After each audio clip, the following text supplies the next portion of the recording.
உளி படைத்த கண்ணும் உறுதி கொண்ட நெஞ்சும் வழி கடந்து வரும் நிதர்சனத்தின் தளம்.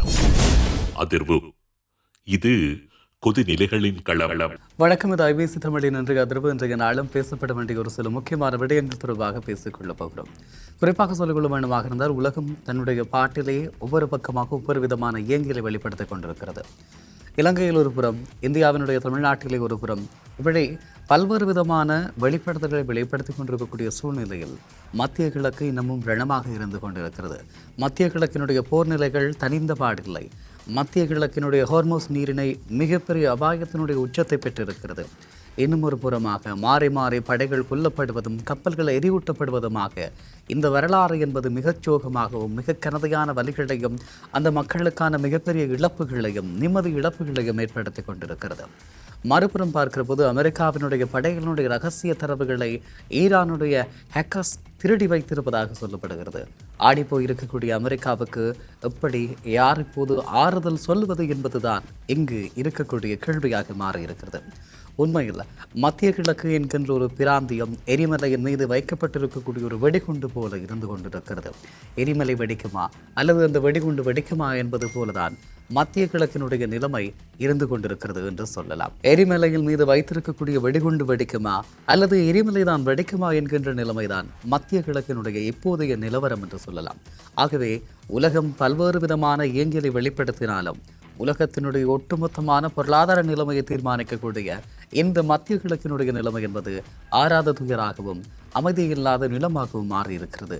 யுத்தம் ஒன்று பெரிதாக சத்தமாக இடம்பெறவில்லை, ஆனால் வெடிப்புகள் இடம்பெற்றுக் கொண்டிருக்கிறது. கொல்லப்படுகின்றவர்களுடைய எண்ணிக்கை கொல்லப்பட்டு கொண்டே இருக்கிறார்கள்.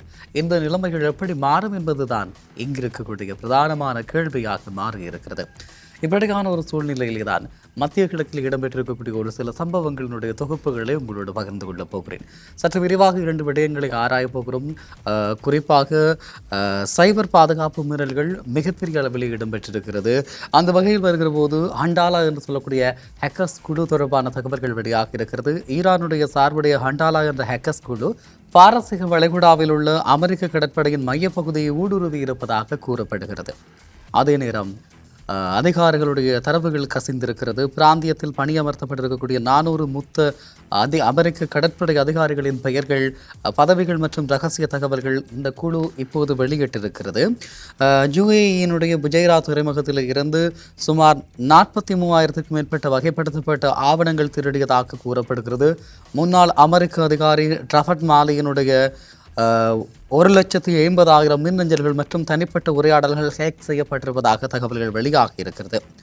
அதே நேரம் ஹார்மோஸ் நீரிணையில் நேரடி மோதல்கள் மிகப்பெரிய அளவில் இடம்பெற்றுக் கொண்டிருக்கிறது. இந்த வகையில் ஈரான் ஒரு சவாலை விடுத்திருக்கிறது. ஈரானின் மூத்த தலைவர் அலி அக்பர் அகமதானியன் நெருங்கி வாருங்கள், நாங்கள் தயாராக இருக்கிறோம் என அமெரிக்காவுக்கு நேரடியான எச்சரிக்கை விடுத்திருக்கிறார். அமெரிக்காவினுடைய புதிய தாக்குதல் விதிமுறைகள் தொடர்பான தரவுகள் வெளியாகி இருக்கிறது. ஈரானிய படகுகள் அல்லது ஏவுகணை தளங்கள் அச்சுறுத்தப்பட்டால் உடனடியாக தாக்குதல் நடத்த அமெரிக்க படைகளுக்கு அதிகாரம் வழங்கப்பட்டிருக்கிறது. ஆகவே ஈரானுடைய படைகள் நடந்து கொள்கின்ற விதத்திலே தான் இந்த போரினுடைய நிலைமை இருக்கப் போகிறது என்பதை கூட நாங்கள் சொல்லிக்கொள்ளக்கூடியதாக இருக்கிறது. மறுபுறமாக அமெரிக்காவினுடைய சிகாக் ஹெலிகாப்டர்கள் 7 ஈரானிய படகுகளை அடைத்திருப்பதாக செய்திகள் வெளியாக இருக்கிறது. அமெரிக்க கப்பல்கள் மற்றும் வர்த்தக கப்பல்களை ஈரான் இலக்கு வைப்பதற்கு பதிலடியாக இந்த தாக்குதல் நடத்தப்பட்டிருப்பதாக சொல்லுகிறார்கள். அதே நேரம் புவிசார் சூழல் மிகப்பெரிய மாற்றத்தை எதிர்கொள்கிறது. முக்கியமான எண்ணெய் பாதையாக உலகினுடைய மிக முக்கியமான எண்ணெய் போக்குவரத்து பாதையான ஹார்மோஸ் நீரிணை தற்போது ஒரு போர்க்களமாக மாறியிருக்கிறது மீண்டும் என்று சொல்லலாம். அமெரிக்காவினுடைய தொடர்பான நிலைப்பாடு கப்பல் போக்குவரத்தினுடைய சுதந்திரத்தை உறுதி செய்வதாக அமெரிக்கா இப்போது குறிப்பிடுகிறது. இந்த போருக்கான வியாக்கியானத்தை சொல்லுகிறார்கள். ஈரானுடைய நிலைப்பாடு அமெரிக்காவினுடைய நடவடிக்கைகளை தனது இறையாண்மைக்கு எதிரான அச்சுறுத்தலாக ஈரான் கருதி தாக்குதல் நடத்துவதாக சொல்லியிருக்கிறார்கள். இப்படியான ஒரு நிலையில் வாஷிங்டன் தெஹ்ரான் இடையிலான போர் நிறுத்த ஒப்பந்தம் தற்போது நடைமுறையில் இல்லாத சூழல் உருவாகி இருக்கிறது என்றும் சொல்லிக் கொள்ளலாம். இவர்கள் 2 தரப்புகளும் ஒரு போர் நிறுத்த ஒப்பந்தத்தை மேற்கொண்டிருந்தார்கள். ஆனால் போர் நிறுத்த ஒப்பந்தம் தான் இருக்கிறது. கடலிலே மிகப்பெரிய போர் இடம்பெற்றுக் கொண்டிருக்கிறது. இப்படியான ஒரு சூழ்நிலையில் சைபர் தாக்குதல்கள் வரும் தாக்குதல்களோடு திருடுவதோடு நிற்காமல் நேரடி தாக்குதல்களுக்கும் துணை புரியும் வகையிலே அமைந்திருப்பதாகவும் சொல்லப்படுகிறது. இது மிக மோசமான நிலைமைகளை ஏற்படுத்தி இருக்கிறது என்பதையும் சொல்லிக் கொள்ளலாம். இப்படியான ஒரு சூழலில் உலகின் மிக முக்கியமான எண்ணெய் போக்குவரத்து பாதையான ஹார்மோஸ் நீர் சந்தையில் ஈரான் மற்றும் அமெரிக்கா இடையிலாக ஏற்பட்டிருக்கக்கூடிய போர் பதற்றம் மிக மோசமான அடைவுகளையும் அச்சத்தையும் ஏற்படுத்தி இருக்கிறது. அமெரிக்க போர்க்கப்பல்களை நோக்கி ஈரான் எச்சரிக்கை குண்டுகளை ஏவியதாகவும் ஈரான் மற்றும் ஏவுகணைகள் ஏவி எச்சரித்திருப்பதாகவும் ஈரான் தரப்பில் ஒரு காணொளியும் வெளியிட்டிருக்கிறார்கள். குறிப்பாக இந்த விவகாரத்தில் ஈரானுடைய வாதம் எப்படி இருக்கிறது என்று சொன்னால், அமெரிக்க அழிப்பு கப்பல்கள் ஓமன் கடல் வழியாக நீர்ச்சந்திக்குள் நுழைய முயன்றதாகவும் அவை ரேடார்களை அணைத்துவிட்டு ஸ்டெல்த் முறையில் வர முயன்றதாகவும் ஈரான் குற்றம் சாட்டியிருக்கிறது. வானொலி மூலமாக பலமுறை எச்சரிக்கை விடுக்கப்பட்டதாகவும் அமெரிக்க கப்பல்கள் அவற்றை மீறியதால் ஒரு தடுப்பு நடவடிக்கையாக ஏவுகணைகளும் ட்ரோன்களும் ஏவப்பட்டதாக ஈரானுடைய தரப்பு சொல்லியிருக்கிறது.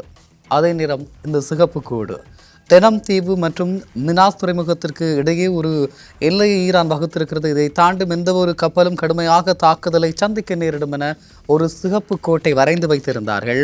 அந்த கோடு தாண்டப்பட்டதால் இப்போது தாங்கள் தாக்குதல் செய்திருப்பதாக சொல்லுகிறார்கள். அதே நேரம் இதற்காக அமெரிக்காவினுடைய மறுப்பு இப்படி வழியாக இருக்கிறது என்று சொன்னால், அமெரிக்கா முற்றிலுமாக மறுத்திருக்கிறது.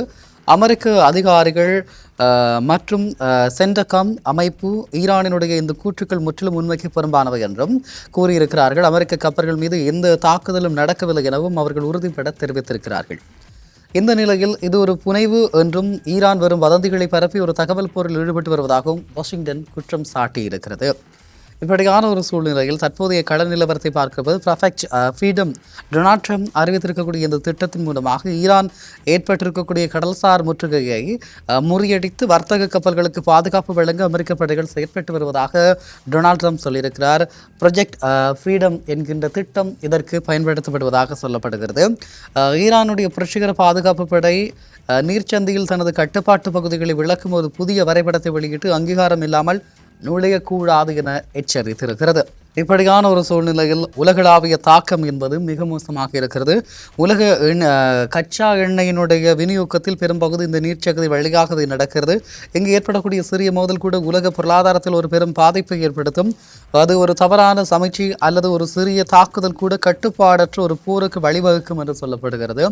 ஆகவே இரண்டு நாடுகளுக்கும் இடையே நிலவும் ஆழமான அவநம்பிக்கை மற்றும் இந்த நிழல் யுத்தமானது சர்வதேச பாதுகாப்புக்கு பெரும் சவாலாக இருதரப்பு வாதங்களுக்கு இடையே எங்கோ மறைந்து காணப்படுகிறது என்றும் சொல்லலாம்.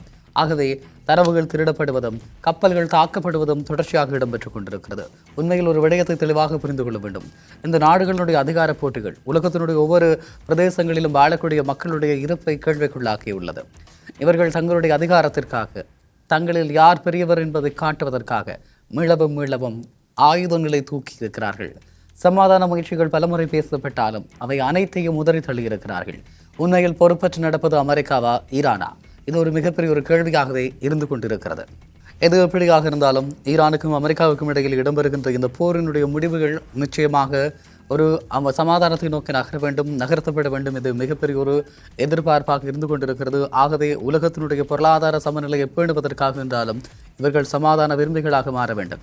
ஆனால் அதற்கான சாத்தியங்கள் இல்லை. அமெரிக்காவினுடைய 400 அதிகாரிகளுடைய தரவுகள் திருடப்பட்டிருக்கக்கூடிய விடயம் அமெரிக்கா இதற்கான எதிர்வினைகள் ஆற்ற முற்படுகிற போது மிகப்பெரிய அழிவுகள் சம்பவிக்கலாம். ஆகவே நாங்கள் பொறுத்திருந்து பார்க்கலாம். நன்றி நேயர்களே. IBS தமிழ் நியூஸ் என்கின்ற எமது யூடியூப் பக்கத்தை பின்தொடருங்கள், நண்பர்களுக்கும் பரிந்துரைங்கள். மற்றும் ஒரு இன்றைய அதிர்வினூடாக உங்கள் அனைவரையும் சந்திக்கிறேன். வணக்கம்.